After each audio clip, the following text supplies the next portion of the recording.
What's up? It's your boy Carcino here, and we're going to continue on with the story that everybody was talking about with the Jayz and Suge talking about he tied them up, and I told you how this all connects. Now you get to hear the part that nobody really talks about ever, but it happened. The truth between the Toni Braxton and the Jay-Z and Beyonce beef. Yep.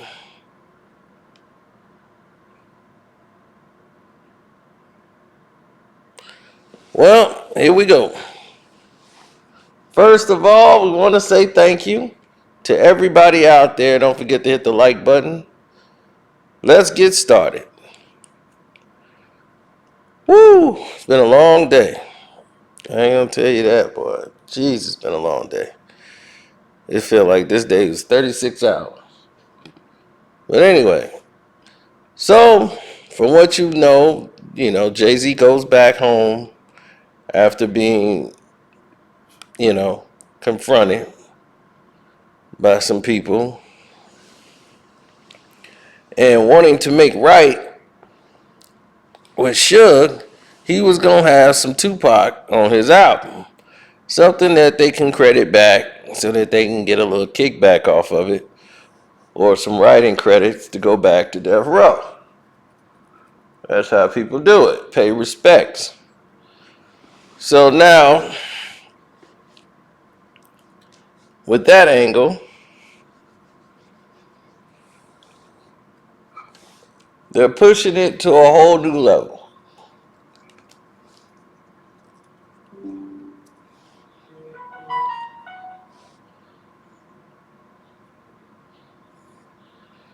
Uh, this is crazy. Jay was somebody just sent me a message. Sorry about that. Threw me off. Anyway, Jay gets back, and it's 2002. Blueprint 1 is out. Everybody and their mama want to hit me up today. What's going on? See, they know it's getting close to Valentine's Day. That's what it is. Now, Jay gets home, and it's 2001, 2002, around that time. And he's going to work on the Blueprint 2. Blueprint 1 is out, and it's a smash hit at this time. So Blueprint 1 was doing this thing. They was doing all of the songs that they were doing, and he was recording with Dre because they were getting ready to come right back with Blueprint 2, like following right up with it, with Blueprint 2. So Dre and all of them, after he had helped Dre on Chronic 2001, see, that's what people misunderstood when I was talking about the Chronic 2001 before. I was just referencing it, not saying that they were at the same time. I know that the album was recorded in 99, people. So anyway, they were always meaning to work together. So on the Blueprint 2, they were going to record more songs together than what they did. They only got a chance to record one song, and that was The Watcher. And that was one of the first songs that they've done, and it ended up on Blueprint 2. Blueprint 2 is a double CD because they had been working on it for quite some time. And some of the songs that didn't really make it on Blueprint 1 was like, okay, well, that's left over. Let's go ahead and put it on Blueprint 2. And these songs were changed and left off because Jay-Z ended up having certain beefs with Jazz-O in the middle of all this. So him and Jazz-O fall out, and that blows up into something even bigger because once that happens, all hell breaks loose. because now on Blueprint 2, he's got songs where he's shouting out Jazzo. So those songs are now just taken off the album.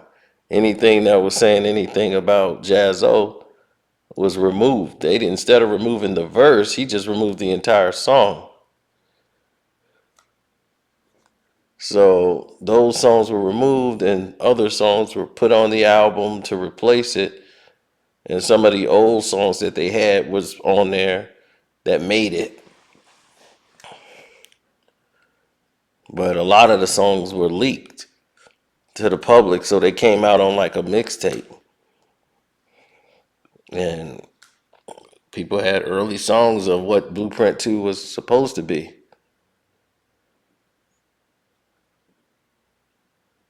And in this process, Beyonce and Jay are getting pretty close as far as hanging out career-wise. You know, she still hasn't really made her transition into being a solo artist. And she's still a little nervous about it, but she's going to do a feature on a Jay-Z song. But they don't have the record that they want to do.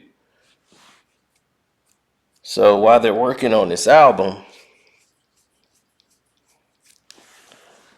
on the other side of the Palencia, Toni Braxton is coming off one of her most successful albums, and she's got her new album coming out called, I think, More Than a Woman.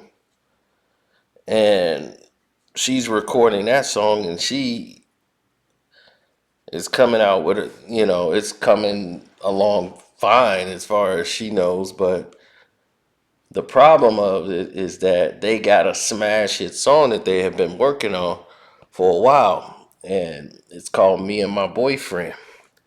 And it's got Tupac sample in it. And it's got the all I need in this life is sin. It's me and my boyfriend. And Tupac's vocals, look for me, is in the song.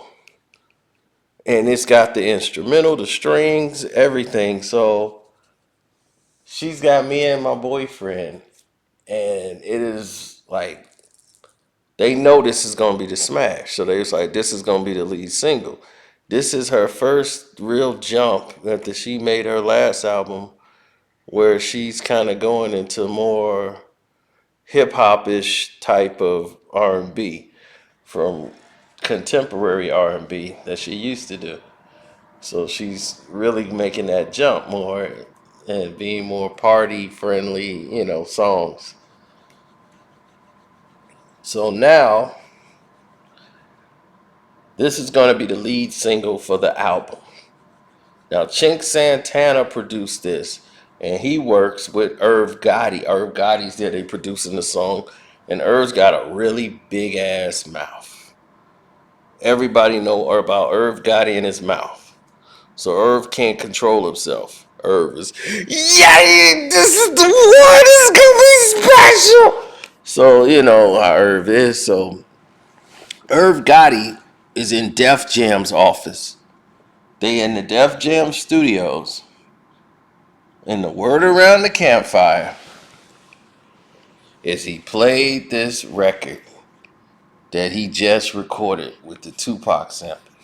Me and my boyfriend. For Jayz, Leor Cohen, who was the other guru and all that. Listen to this. This is what I just did. Me and Toni Braxton. And Jay heard it and was like mumbling. And he was like, he was like, you got clearance for that? He was, yes! And we got Tupac. We got Tupac on that sample. It's all clean. We gonna get the clearances. So they was excited because he's like, this gonna be the smash. And he was like, oh, word. Okay. So Jay was just like, Okay, you got one. So while that took place, next thing you know, a whole transition takes place.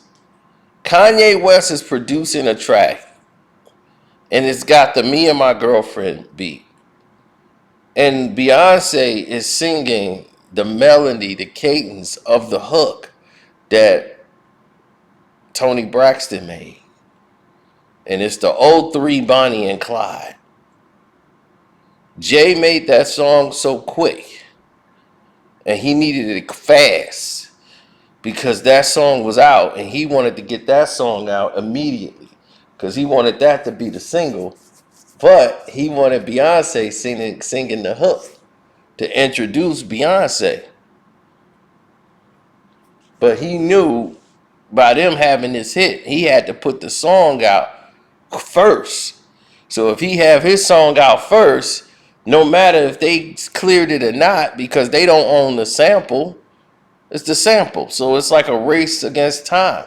So even though they're gearing this to be their big rollout single, Jay rushes to record this song, and they try to make it a little bit sound different and everything else. Jay-Z and them tried to get Kanye to spice it up a little bit and make the tempo a little different so Jay can rap, and then get Beyonce in there to sing on it. And her version is even the "me and my boyfriend." She says "me and my boyfriend." Beyonce on the song "Me and My Girlfriend." She says her version. And it's she using the same cadence. So when the song hits the radio, Toni Braxton hears it and goes, "What the? Me and my." It was the Jay-Z.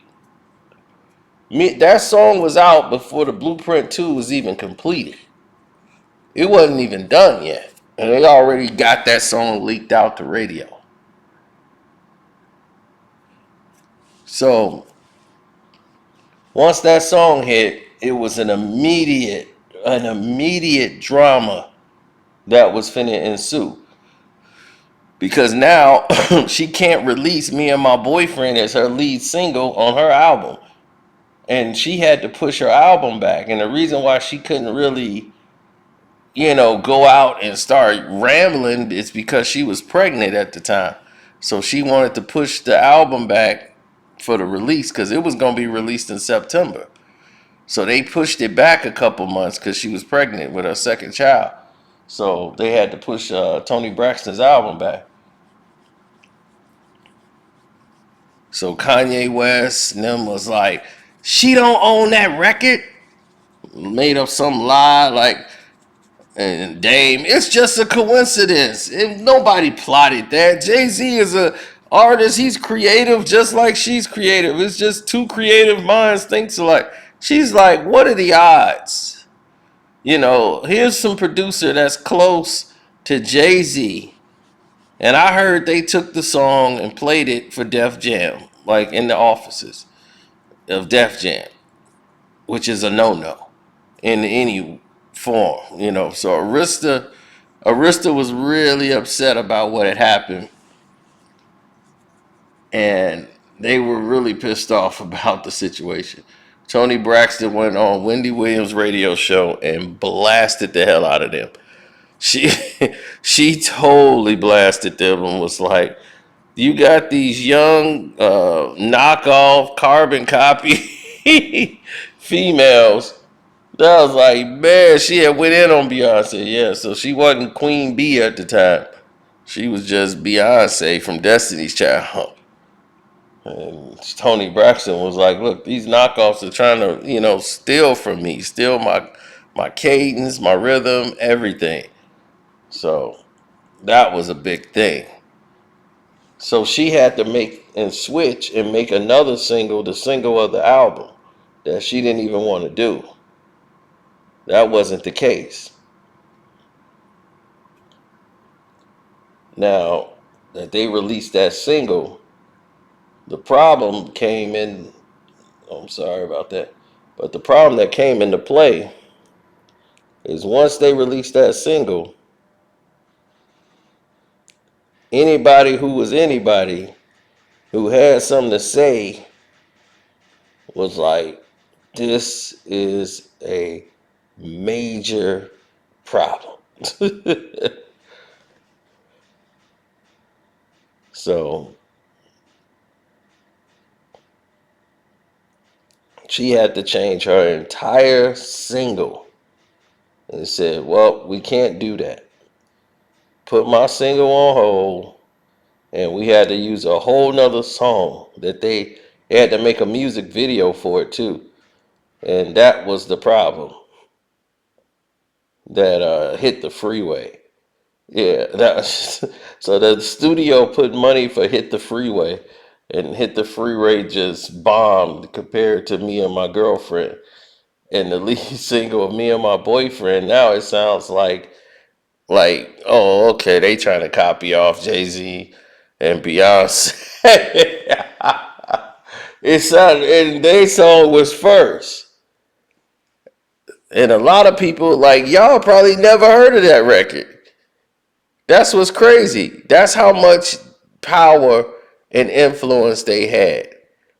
They basically submerged anybody that would even think of playing that record.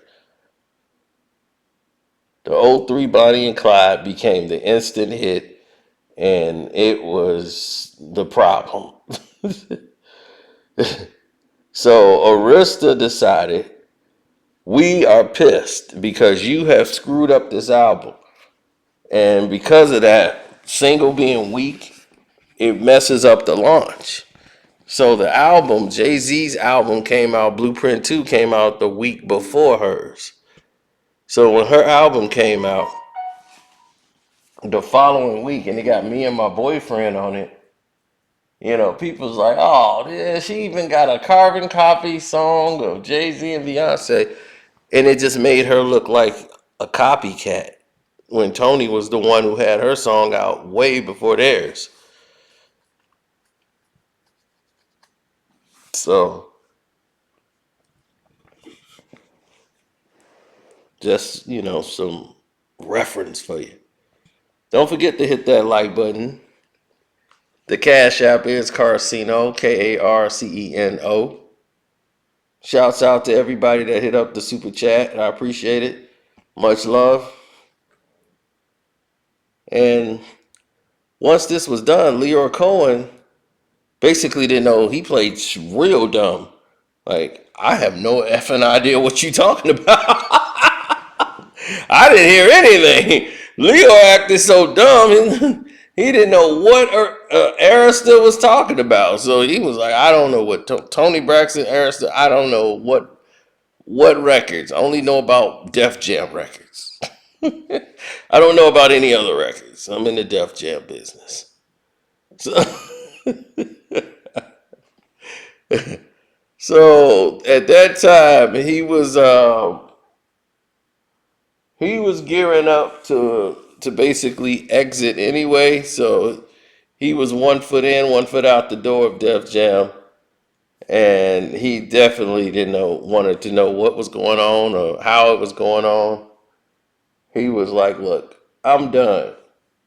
My time is basically up there, and I'm 1 foot in, almost 1 foot out." He was basically transitioning himself out at that time. So he was just looking like, I have no idea what people are saying, what they're doing. Just don't include me. And have them check you out. Here we go. All that when you come visit the studio next month. Let's get Listen for yourself. Because this is really, really nasty. So Tupac did a song called Girlfriend, like that Bonnie and Clyde thing back in the day. Right. And apparently you did that song and you were set to have Gotti on it with you, right? Right. Because we have a copy of it here in the studio. You know what's on the album is just me singing it, but the remix would have been with Gotti rapping on it. Yeah. Yeah. And so it's my understanding that you somehow, well, Kevin Lyles from Def Jam got his hands on it and passed it along to Jay-Z. You know, I don't know any of the semantics of how it happened. I'm hoping you could tell me that. So if that's one of the rumors, I'd like to know if that's true or not. But all I know is I hired Gotti, which is through Def Jam, and all of a sudden, you know, Beyonce and Jay-Z did it, which I was really disappointed because I'm huge fans of both of them. And I mean, no one owns the song. Definitely not a sampled song. And Tupac left us with great music to sample, but it's both on that Def Jam label, so I'm really disappointed. You know, I'm like, I've been in the business 10 years now. I got these new up and coming divas trying to steal my mojo, and I'm like, what's up with that? I'm not gonna handle it. I'm gonna take this. We're gonna fight this. We're behind you. Cool. We're behind you. We are behind you here. I'm just disappointed. It's a code of ethics. I mean, like Mary, me, Whitney, Mariah, Janet, it's code of ethics. We don't even like try to work with the same producers that other people work with on our current albums. We're like, I'll wait till the next album. Right. We respect each other. Yes. And I feel like that's not cool. You shouldn't do that. Right. Now, do you think in your heart of hearts that perhaps Gotti had something to do, and this was his original intent anyway, to lure you? I don't think so, but hey, you never know. But I don't think so. But all I care about, you messing with my child's college fund, because I get a little piece of their publishing because I co-wrote it too my way. So, you know, you mess with me and my family, I'm a whole different person. Everybody's like, you know, Toni, she's conservative, she's classy, don't mess with my children. Don't mess with my family. I'm a different chick. I ain't having it. Isn't that funny how that happens, Toni? Because I am more vicious about mine, and people try to jack my radio style too. I am so just like a totally different sense having a baby and realizing that you were messing with college fund.